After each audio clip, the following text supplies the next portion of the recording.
Diasco Foot, miroir du football de la diaspora congolaise.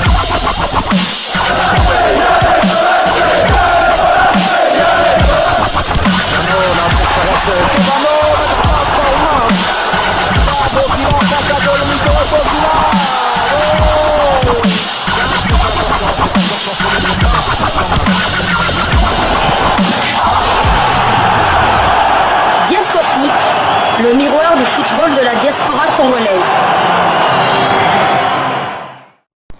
Vous êtes sur Diasco Foot, le miroir du football de la diaspora congolaise. Diasco Foot vous dit bonjour, tout le plaisir est pour nous de vous retrouver, mais surtout de savoir que vous êtes nombreux en train de suivre votre chaîne YouTube dédiée uniquement aux footballeurs de la diaspora congolaise. Il est l'heure de partager avec vous quelques informations que nous avons pu récolter pour vous concernant en tout cas certains de nos internationaux. Ces informations peuvent concerner aussi nos binationaux, mais dans le cadre du numéro d'aujourd'hui, nous allons plutôt parler de 3 internationaux congolais.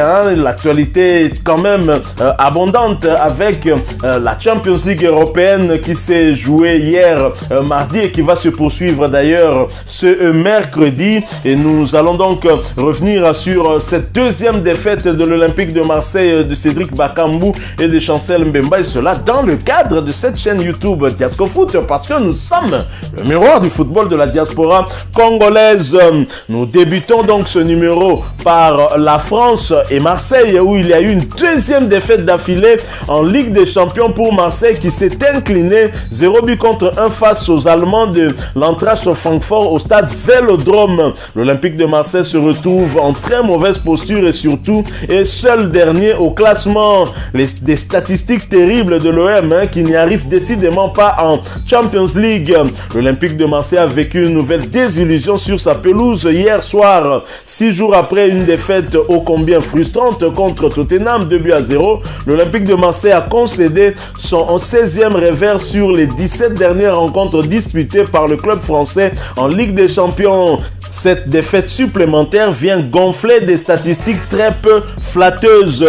Depuis une défaite en 8e de finale retour lors de la saison 2012-2013 contre l'Inter Milan, les Olympiens, détenteurs du triste record de plus grand nombre de défaites consécutives dans la compétition, 13 au total, n'ont remporté qu'une seule rencontre en décembre dernier contre l'Olympiakos avec un doublé de Payet sur penalty, score final 2-1. Pour Rongier, son erreur n'est pas la seule raison de la défaite de l'OM. Interrogé sur une interception manquée, Rongier n'a pas voulu trop s'étendre dessus. Je n'ai même pas envie d'en parler, a-t-il expliqué. C'est un fait de jeu. J'essaie de contrer une passe en revenant vers mon camp et malheureusement, elle tape en tout cas le bout de mon pied et elle met dans la course le joueur adverse.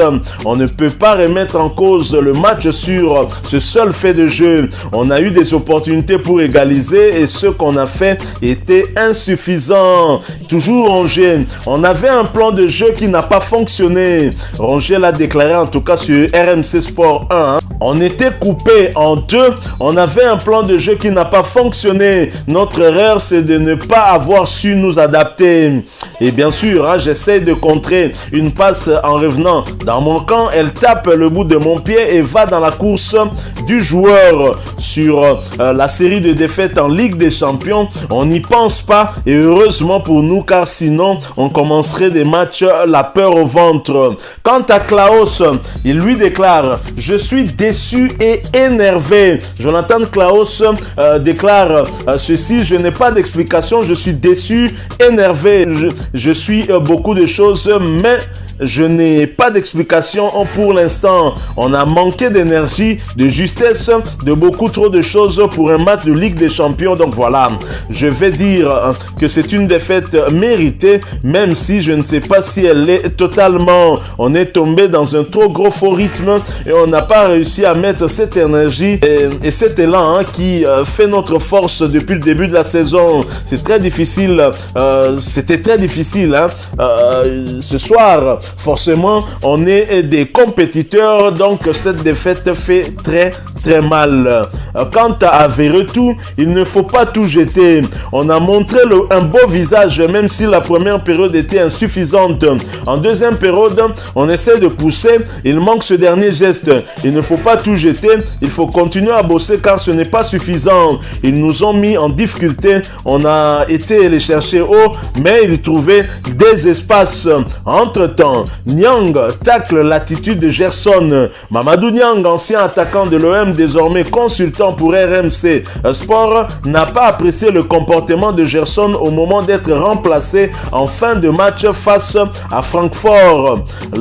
Je n'ai pas aimé, c'est une sorte de défiance, poursuit-il. Tu dois reconnaître que tu as fait un mauvais match. On te sort, tu perds 1-0, tu dois courir vite pour que le changement se fasse rapidement. Là, il était déçu de sortir, il a tiré la gueule, il est sorti en marchant. Ce n'est pas une bonne image à donner pour les supporters. Donc voilà un peu Marseille qui a été finalement dépassé par ce club allemand. C'était un duel des perdants de la première journée. Malheureusement, Marseille n'a pas tiré le leçon du premier match contre Tottenham. Il faut dire que lors de ce match, l'Olympique de Marseille n'avait pas eu de chance avec l'expulsion de Chancel Mbemba, qui a d'ailleurs préjudicié aussi l'équipe lors de cette deuxième journée de Champions League. Et d'ailleurs, l'entraîneur marseillais Tudor s'en est expliqué en tout cas, comme si on était impressionné, pense-t-il, et cela en conférence de presse. On est entré trop lentement dans le match, comme si on était impressionné par ce match de Ligue des Champions à la maison. On a été trop lent à la construction et on n'a pas fait la différence devant. En deuxième période, on a poussé et on aurait mérité un but. Il n'est pas arrivé. Au bout du compte, on perd contre une équipe forte.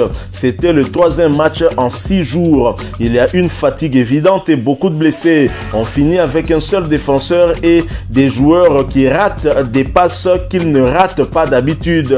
Tudor, bien sûr, au regard de cette rencontre et de tous les pépins physiques que connaissent un certain nombre de joueurs de l'Olympique de Marseille, il est inquiet, à juste titre d'ailleurs, pour sa défense après la blessure d'Eric Bailly, déjà privé de Samuel Gigot, blessé de Chancel Mbemba, suspendu au coup d'envoi. Igor Tudor avait dû aligner une défense à 3 composée de Leonardo Balerdi, de Kolasinac ainsi que d'Eric Bailly contre les Allemands, mais le bricolage a pris encore une autre ampleur quand l'international ivoirien a cédé sa place sur blessure et que Nuno Tavares a fini dans l'axe.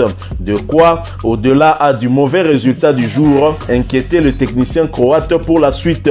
C'était le troisième match en 6 jours. Il y a une fatigue évidente et beaucoup de blessés, a-t-il fait remarquer en conférence de presse. On finit avec un seul défenseur, Balerdi entre autres, et des joueurs qui ratent des passes qu'ils ne ratent pas d'habitude. On va avoir pour dimanche quelle défense on va pouvoir aligner. On a beaucoup de problèmes dans ce secteur.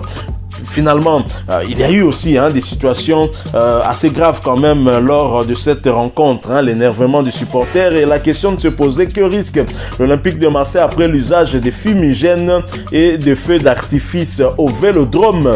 L'UEFA devrait sanctionner l'OM d'un match à huis clos au moins après l'usage des fumigènes et de feux d'artifice dans l'enceinte du Vélodrome avant et pendant le match face à Francfort hier mardi soir en Ligue des Champions. Voilà donc l'Olympique de Marseille qui s'incline pour la deuxième fois. En l'absence de Chancel Mbemba, la défense olympienne ne marche pas du tout. Et il faut compter aussi sur des blessés, notamment Eric Bailly qui avait joué ce match et qui s'est finalement blessé. Igor Tudor n'a pas trop de solutions dans ce compartiment et c'est vraiment un problème. Vivement que Chancel Mbemba puisse revenir très rapidement. Dans un autre match toujours de Ligue des Champions, l'ancien club de Chancel Mbemba sombrait à domicile face au club belge club de Bruges sous le score de 0 but contre 4.